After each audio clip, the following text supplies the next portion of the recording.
You have something special. You have greatness within you. My name is Les Brown, and I have the pleasure of interviewing authors and life coaches, entrepreneurs, and people from all walks of life who are doing some exciting things. And I have the pleasure today to interview my oldest daughter, Ona Brown. She has her own radio show out of Atlanta called Own Your Dream with Ona Brown. Hello, Ona. How are you? I'm awesome. How are you, Mr. Brown? I'm better than good, better than most, and sometimes even better than that. I can tell. You look like me without a beard. This is not true. Listen, I think it's a fascinating story how we came together. Oh, wow. Really? Yes. Really, Dad? Yes. Okay. But before we go there, what I'd like to do is talk to you about speaking and changing people's lives. You are a results coach, and you help people to not only develop strategies and a game plan how to live their lives, but you are a message midwife. I am the message midwife. Oh, you are the message midwife. Yes. Would you please explain that to our listeners and viewers? Yes, I would love to do that. I help people to extract their concepts, their beliefs, their philosophies, and to create a foundational message that can be able to reach the various audiences that are out here, and doing that in such a way that they can flesh it out into a CD series, a workshop, a book, a curriculum, whatever it is that they want to do with that particular body of work. Because I really believe that each and every one of us have a message inside of us. And as you know, I saw myself as an introvert. I was shy, and I never imagined being able to take the stages that I've taken around the world.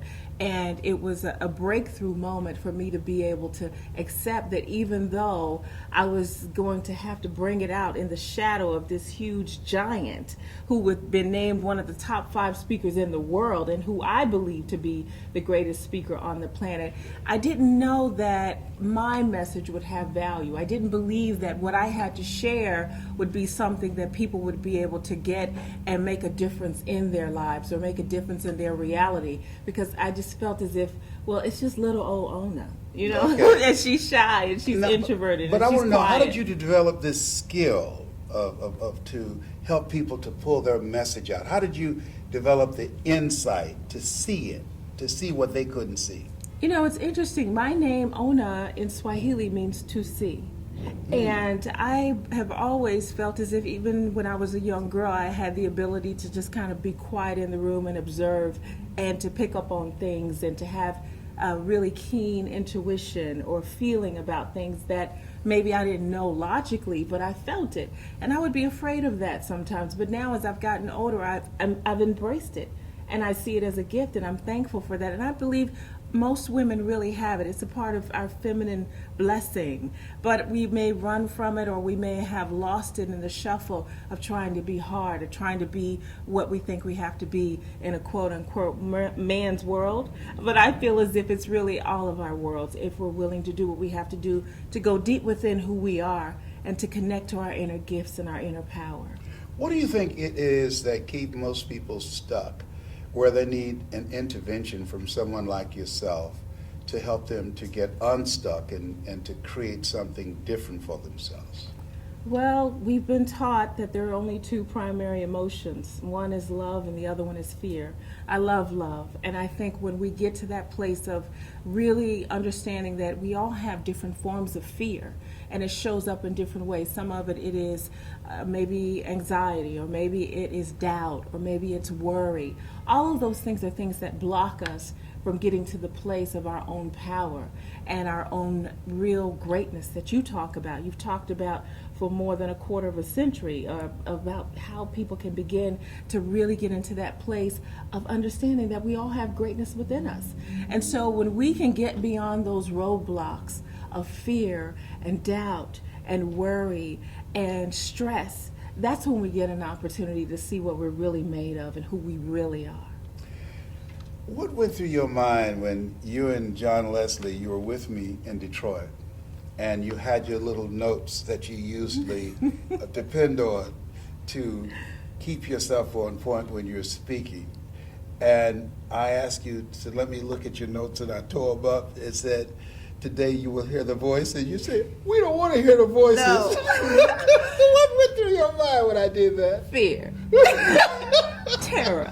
Terror, yes. Everything that you can imagine that was awful in that moment, because I, again, was growing as a speaker in those stages. So I really did not do what I teach my clients to do, and that is to trust that you will have the answers, and to trust that this is coming from who you are. This is a part of your life. No one else can beat you of being you but you, because it's you being your original self. So I remember when you took those notes and you tore them up and you threw them on the ground, and I was devastated. And at that point, they were introducing us. Yes. So we got on stage, and I'm thinking, what am I going to do? And you said, trust me, you'll hear the voices. And I got on stage with you, and I remember you introduced me and gave me the microphone, and I went to start speaking, and I'm waiting. I can't hear anything, so I wanted to say, what's wrong, voices? Cat got your tongue? Because at that moment, I wasn't hearing anything. Yes. But I teach my speakers this. I say, listen, if you ever forget what to say while you're speaking, just say something until you remember what to say. So I had to learn to start doing that, and learning to really trust myself and trust that the bottom line is, and this is great for speakers, listen, it's not about you. When you get yourself out of the way and you remember that it's just about being a vessel in that moment for how you can empower someone or uplift someone or even save someone, that's when you get a lot of that anxiety and that fear to go away. Yes. And so I'm so thankful that in those beginning stages you were there. You were my kickstand. So it's really powerful to be able to go to places and speak even when you're not there. Know that, just like you told me, you'll hear the voices. But let me share with you the time that you and John Leslie let me down. Do you remember? Yes, I do. Where was it? When we went to speak with Bishop T.D. Jakes. Absolutely. And what I usually did was I would let John Leslie speak, and then have you speak, and then I would come after the two of you, after you have worked the audience down for me. Right. But Bishop T.D. Jakes, on this day, he was hidden with both hands. He was cooking. And we thought we were going to go after him, right? No, we were supposed to go before him. No, you were supposed to go first, but he went up first. To let us know I can do motivation too. Because he said it. He said, I can punch with both hands. Yes. And he wanted to come in this industry. Yeah, right. So when he finished, me and John Leslie looked at each other. We said, Dad's on his own. I said, I'm going to introduce y'all. He said, we don't No, all speak we today. good, brother. We said, go ahead. Go ahead. I said, we good. We real good. I We said- don't want to speak now. And I said, Dad, I'm going to be praying for you. And I needed prayer. Oh my God. Goodness. He went up and he didn't do that the day before. No, he did not. We spoke 2 days at his conference. The first day it was just us, and Yes. we did our thing. It was Right. great. We got standing ovation. We were all Right. happy. We high-fived each other. Yes. The second day, he said, I'm going to do something, then bring you guys up. When he finished, I Yes. said, that's it, brother. You on your own. Yes, you did. And I had to throw everything at him, including the kitchen sink. Ooh, you did. Ooh, I was sweating when I came off that stage. I was sweating for you. I think he's the greatest speaker on the planet. No one could milk scripture like him. I love the way he works it, and Miles Monroe. I love them. I call and both of them my uncles. Absolutely. You know, and Joel Osteen, when you met him, absolutely, love he's him powerful. too. Yes. I mean, we love great orators. We love people that are doing this work. And I see them as, I know they're ministers, but I see them as agents of change. Yes. People that are doing the work to make a difference in the world. Even that powerful brother, Mr. Holmes out of Florida. Yes, H.B. Holmes, he's a bad boy. Let the record show. Yes. When you look at how long you've been doing this, how long have you been speaking now? I've been speaking since 1995. I cannot believe it. Where has the time gone? I don't know. I would like to know. Would you like to tell people our story? I knew you would like for me to do that. No, but I'm saying, do you want to? I can. I will tell the story, Dad. But there's no pressure. No, You I'll don't tell choose it. I'll to. tell it. It's Okay. just, sometimes it brings up emotions, and I teach my speakers, you got to know where you can go. Yes, yes. But it's interesting because I remember a time where I was asked to come to a come out and vote rally In Columbus, Ohio. And when I was invited to go, I thought, wow, that'll be a great mother and daughter outing. So I'm going to invite my mom. And when I said to my mother, I said, there's this great man, they say will be there, Mr. Les Brown. He's a motivational speaker. And I think we should go to this come out and vote rally. It'll be something positive that we can do together as a mother and daughter. And she looked at me like I was a ghost. And I said, is everything okay? You all right? She was like, yeah. And so the woman was telling me, listen, these tickets are going like hotcakes. This man, people love him. If you don't get your ticket, you're not going to be able to go. I said, well, I keep asking my mother about it, and she keeps looking at me strange and not responding. So finally, I said, I'll get to the bottom of it tonight. So I go home, I said, listen, Mom, they say this guy is really good. He used to be a community activist, used to be a state representative. He was a disc jockey. I really think we should go and see him. Why is it you won't give me an answer and you just keep quiet and keep looking at me like I'm a ghost? She said, because I never thought I would ever speak these words to you. She said, because it was something I thought I would take to my grave. She said, but the bottom line is, Ona, he is actually your father. I said, what you talking about, Willis? She said, no, I kept that from you, and I just never imagined in a million years that you would come to me and say his name, that his name would come out of your mouth. And I have been sleepless for the last several days, and I feel as if it's a clear sign from God that I am supposed to tell you. So what went through your mind? Shock.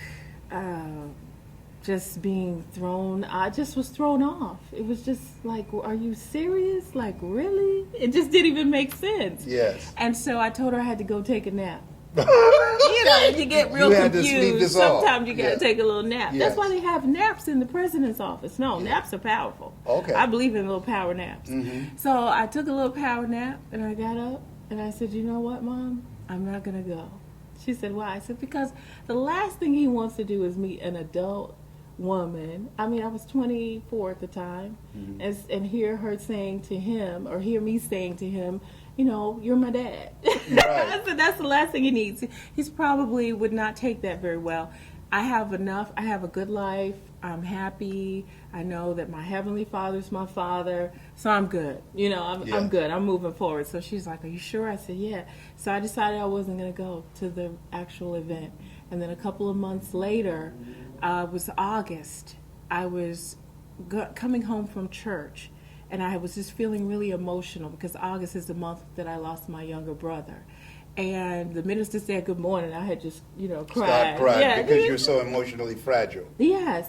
And she was feeling good that day. And she said she was going to go with some friends to have dinner. I said, great, because that would give me room to deal with what I was feeling and losing and missing my younger brother, Chad. And so when I got home, I just kind of climbed up in the bed, got me some good old Haagen-Dazs. You know, that's healing. And Haagen-Dazs ice cream or Chunky Monkey. Okay. And I got in the bed and I was kind of flipping the channels, eating the ice cream, and I saw this powerful man. And he was talking about you have greatness within you. And I said, wow, I like him. And he kept talking, and then he said something about, and this is Les Brown, Mamie Brown's baby boy. I said, whoa, that's that man. That's the man that my mom told me about. That's the man that was supposed to come to the Come Out and Vote rally. And so I looked at the television, and I looked at the mirror, and I looked at the television, I looked at the mirror, I said, oh my God, it looks just like me. So I put the ice cream up, the Haagen-Dazs, and I started crying. I was just nervous because I just hadn't thought about seeing you. And then I said, wow, he said something about speaking and having a business, and he helps children in Chicago at this church called Christ Universal Temple Church. So I called the church, and the woman said, no, he's not here. You know, his business is based out of Detroit, Michigan. and it's called Les Brown Unlimited. I said, yeah, I'm calling. So I was like, I was so excited. I did research. I called the information and got the number, and I called there and left a voicemail. I called again the next day and got Sue Burkhardt on the line. Yes. And she said, well, he's not here. She said, but would you like to leave a message? I said, no, ma'am. She said, you wouldn't like to leave a message? She said, no. I said, well, I would like to leave a message. She said, well, will he know who you are? I said, no, ma'am, he will not know who I am. She said, well, can you tell me what it's regarding? I said, no, I can't tell you what it's regarding, because I didn't want to put your business in the street. Uh-huh. You know? I'm feeling it. So she said, well, if you can't tell me what it's regarding and he won't know who you are, chances are he's not going to return your call. I'm going to be honest with you, ma'am. I said, well, you know what? If it's not meant to be, it won't happen. I said, but I just need him to know that I called and at least give him the opportunity to call me back. And she said, okay. And I said, well, if it's not meant to be, I'm just all right with that. I'm at peace with that. So I'm at work the next day. I was working for the Ohio House of Representatives. Where I was a former state legislator. Yes, and I answered the phone. I was working for State Representative Boggs at the time. And I said, thank you for calling State Representative Boggs' office. How may I help you? And you said, is Ona there? I said, this is Ona. You said, this is Les Brown. How are you? I said, oh my God. I think I dropped the phone and fell on the floor. Yeah. And then I got back up. I picked up the phone. I said, I need to ask you something. And you said, well, who are you? I said, don't worry about who I am. Based upon how you answer this question, I may or may not tell you who I am. You said, okay. Like, you sound like this woman's crazy. Yes. And I said, if there was a descendant in this world that you were unaware of, would you or would you not want to know? And you said, I would want to know. I said, then we need to talk. And you said, what you talking about? So I went on to tell you the story about my mom, and you were so excited. I mean, I had kind of prepped myself for you to possibly hang up or possibly become angry, but you sounded like a Santa Claus. Like you just kept laughing with joy about this. I said, is he okay? And so you said, I want to meet you. I want you to come to Detroit, Michigan. I'm going to clear my calendar, and I want you to come, and I want to meet you. You said, you sound like an amazing person. And I said, really? And you said, yes. And I also said, even if you're not my daughter. Yes, you did. That we have such a chemistry that we'll be friends for life. I told you not to go here, didn't I? I coach people on this. We shouldn't have went up in here. No, we shouldn't have. No.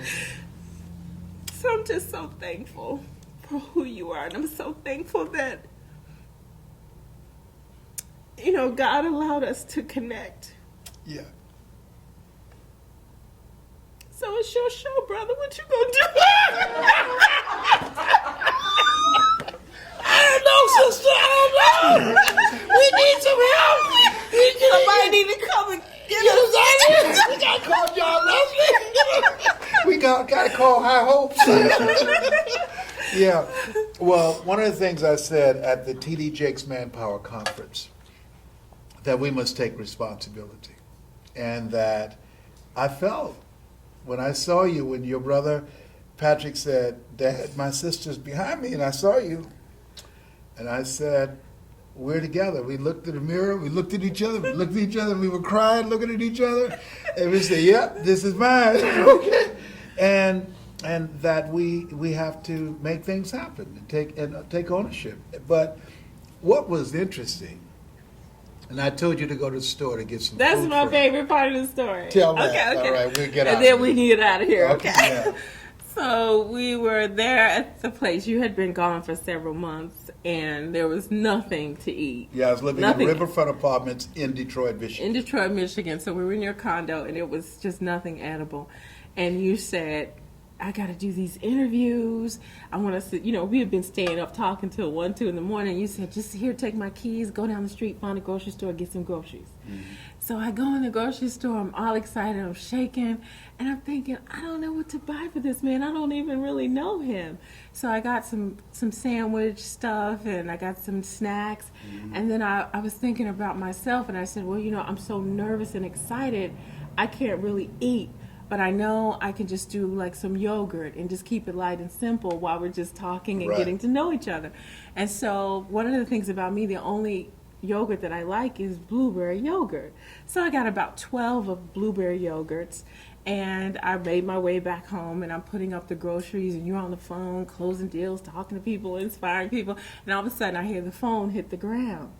And I said, what's wrong? And you said, who told you I only eat blueberry yogurt? And I said, it's not for you. And then we start crying again. Because we both love blueberry yogurt. Yes, yeah. Wow. This thing called life. Warren Buffett was right. Not Warren Buffett. Forrest Gump was right. Life is like a box of chocolates. You never know what you're going to get. Right. But I know I got love as I look at you in my life. And we've been together ever since. How many years has it been now? I think around 20-something. Stop. Can we pull it out? Let's work our way out of this. Let's work our way out. Let's collect ourselves. Yes, collect ourselves as so, professionals. ladies and gentlemen, she has a book called Affirmicize.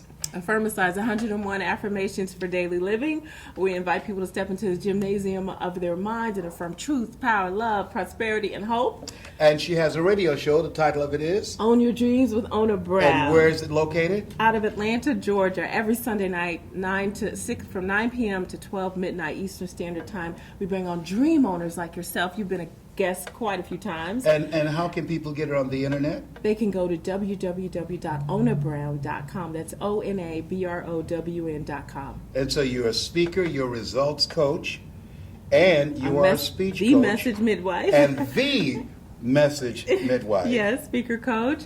And I also do corporate training on diversity, leadership, and team sales building. training. Yes, and sales training. Yeah, I started off the year training in Trinidad over 750 sales executives, and that was exciting. And that happened because I fired up a group of sales executives in Barbados. So I set an intention that I want to be able to train and speak in beautiful places, and it's been happening.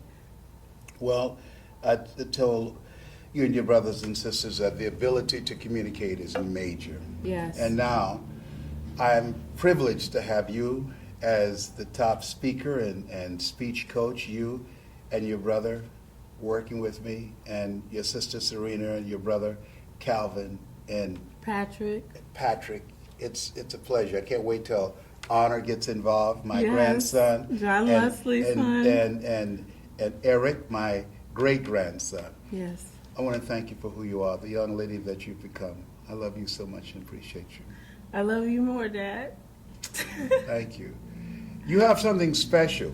You have greatness within you. There's nothing like the love of our children, having them have their own goals and dreams and go into the future to make it a better place, a future that we won't visit, those of you that are in your 70s like me. You have something special. This has been Mrs. Mamie Brown's baby boy with my baby girl. See you next time.